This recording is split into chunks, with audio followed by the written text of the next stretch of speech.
Hello, I hope this message finds you happy, thriving, and well. Happy New Year. Happy 2020. I'm going to come clean right from the very beginning. Then we're going to get into something really amazing for this morning. I just want you to know how much I appreciate you.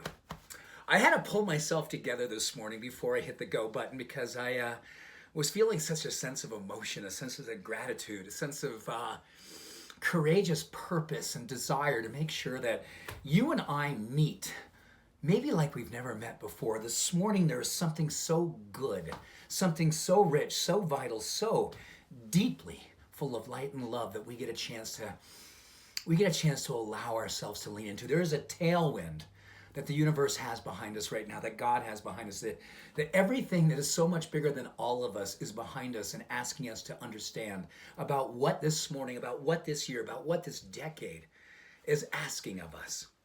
I was doing some research this morning, very deep research.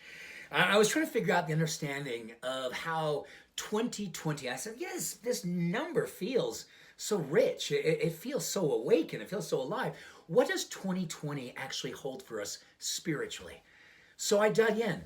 I found out that this is a time of conscious relationships, conscious bridge building, a spiritual focus on making sure that our relationship with ourselves becomes a form of hope, a bridge builder, an opening, an awakening, an invitation to the entire world around us.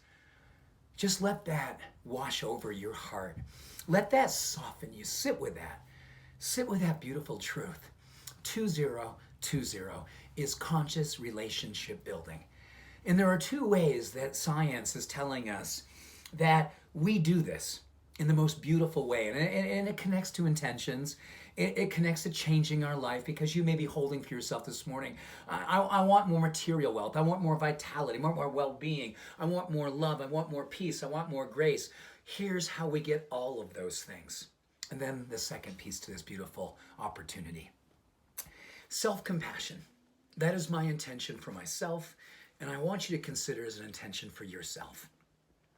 Self-compassion is an awakening neurochemically. It helps us to push away from not enoughness. It helps us to move into a space of grace and allows for a level of forgiveness and as well a level of possibility. We start to see ourselves as possible.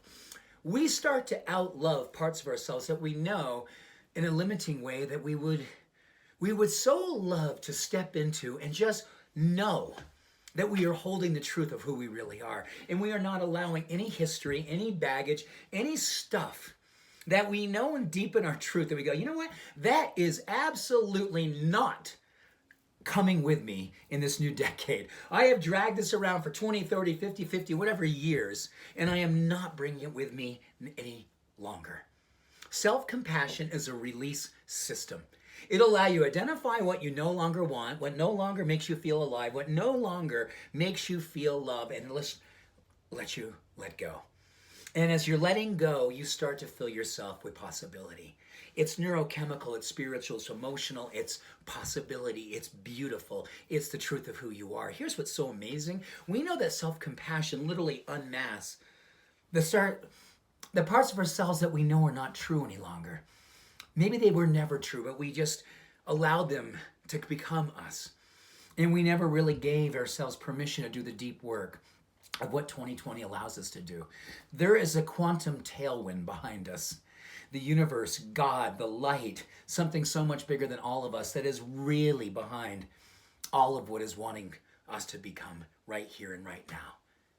Self-compassion opens us up to allow ourselves to see now other. Because the other part of this numerological experience of 2020 and the brand new decade is allowing us to build bridges with others. Others that we have struggled with over the last number of years. Others that may not find ourselves aligning with politically, spiritually, whatever way that we know that we have allowed a divide to happen, where judgment and darkness and stuff that we know that we need to remove. We have to rise above the stuff right now. I don't think this decade, we don't get away with doing what we did last decade. We do not get away with not allowing ourselves to outlove what last decade got in the way of seeing one another. Regardless of where people vote, where people stand, what they believe in, what they don't believe in, what they have done, we need to rise above it and be a beacon of hope. We get to stand in a level of courage that is so absolutely awesome, so beautiful, so contagious, and so courageous that you stand in the truth of who you are and you celebrate it. There is no ego. It is all soul. It is all spirit. And this day, the quantum field is inviting you to stand in your truth. Stand until you soften and you see your truth. You be your truth and you allow the world to see what it looks like too. They will copy. They will want to follow. Human race becomes human grace. One movement of possibility, purpose, and love. Happy New Year.